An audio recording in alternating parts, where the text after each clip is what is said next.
شوف يا سيدي، مش هطول عليك، هما كلمتين باختصار وبسرعة. لو عندك مشكلة ادعي، ولو محتار استخير، ولو متضايق صلي. مفيش باب أرحم من باب ربنا سبحانه وتعالى، ولا حد هيطبطب على قلبك زيه.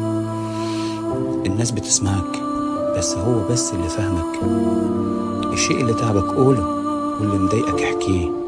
ارفع ايدك وقول يا رب، يا رب ماليش غيرك، وهتلاقي الدنيا بتهدى، قلبك بيروق، والفرج جاي بإذن الله.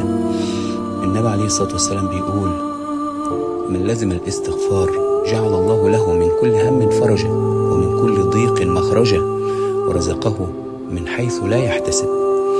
في ناس كتير كانت بتشكي وتحكي وتتكلم وتقول همها للناس وتعيط وتتعب، وفي لحظة ضعف كده قررت القرار الصح، إنها ترفع إيدها وتقول: اللهم إني فوضت أمري إليك فارزقني راحة لا يفهمها سواك.